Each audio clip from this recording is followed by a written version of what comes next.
Alors l'idée de départ, c'est suite à un trek effectué au Népal en 2001, et puis à la rencontre entre 3-4 copains, et on avait envie de faire quelque chose un petit peu sur le même principe que le Téléthon au départ, en regroupant diverses associations. Et au départ, Beaumoncœur était porté par l'Office intercommunal des sports. Et puis, au fil du temps, on est devenu une association indépendante.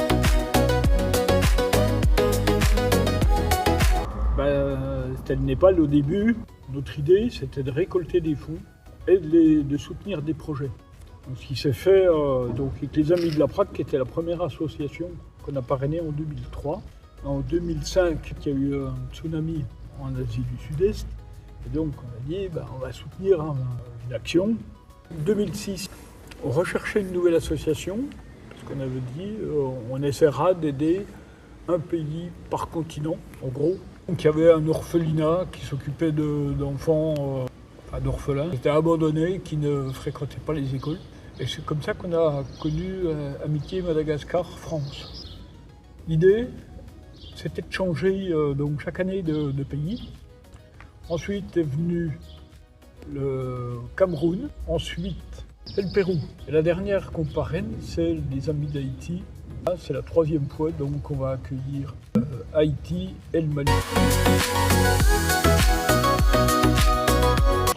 Généralement, donc, c'est ces assos qui ont des projets ou de construction ou des fois de fonctionnement, mais c'était souvent de la construction de bâtiments scolaires, de la construction de lieux d'accueil pour des orphelins, d'écoles principalement.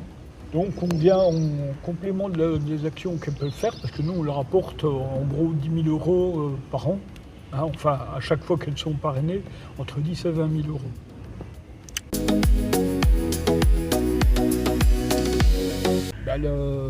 L'exposition d'artisanat à l'abbaye, tous les fonds, enfin tout ce qu'ils vendent va pour eux.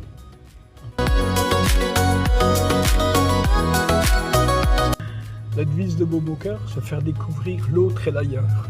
Et on disait l'ailleurs, c'est pas nécessairement très loin, ça peut être le village d'à côté, et l'autre, c'est l'habitant du village d'à côté. Parce que la marche, c'est ce qu'on rencontre partout dans le monde, c'est ce qui relie les hommes, ce qui nous différencie aussi des animaux, c'est d'être debout et d'avancer, d'aller voir